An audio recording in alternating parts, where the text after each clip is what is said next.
Latest హీరోగా ఐశ్వర్య రాజేష్, మీనాక్షి చౌదరి హీరోయిన్స్గా రూపొందిన సంక్రాంతికి వస్తున్నాం సినిమా గత నెలలో సంక్రాంతి కానుగా ప్రేక్షకుల ముందుకు వచ్చింది. తెలుగులో మాత్రం విడుదల అయినా కూడా ఈ సినిమా బాక్సాఫీస్ వద్ద ఏకంగా 300 కోట్ల పైగా వసూలు దక్కాయి. తెలుగు సినీ చరిత్రలో ఎప్పుడు లేని విధంగా అత్యధిక లాభాలు తెచ్చిపెట్టిన రీజనల్ మూవీగా నిలిచింది. సాధారణంగా ఈ మధ్యకాలంలో అన్ని సినిమాలు థియేట్రికల్ రిలీజ్ అయిన 4 వారాలకు ఓటీటీలో 2-3 నెలల్లో టీవీల్లో ప్రసారం అవుతుంది. కానీ సంక్రాంతికి వస్తున్నాం సినిమా మాత్రం ఓటీటీ కంటే ముందే టెలివిజన్ ప్రీమియర్లో కాబోతుంది. ముందుగా జీ తెలుగు ఛానల్లో సంక్రాంతి వస్తున్నాం సినిమా టెలికాస్ట్ చేయబోతున్నారు. ఈ విషయాన్ని కొన్ని రోజుల ముందే అధికారికంగా జీ తెలుగు ప్రకటించింది. తాజాగా మార్చి 1న ఈ సినిమా వరల్డ్ టెలివిజన్ ప్రీమియర్ అంటూ అధికారికంగా ప్రకటన వచ్చింది.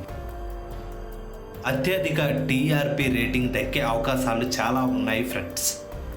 మార్చి 1వ తారీఖు సాయంత్రం 6 గంటలకు సంక్రాంతికి వస్తున్న మూవీని జీ తెలుగులో టెలికాస్ట్ చేయబోతున్నారు ఫ్రెండ్స్.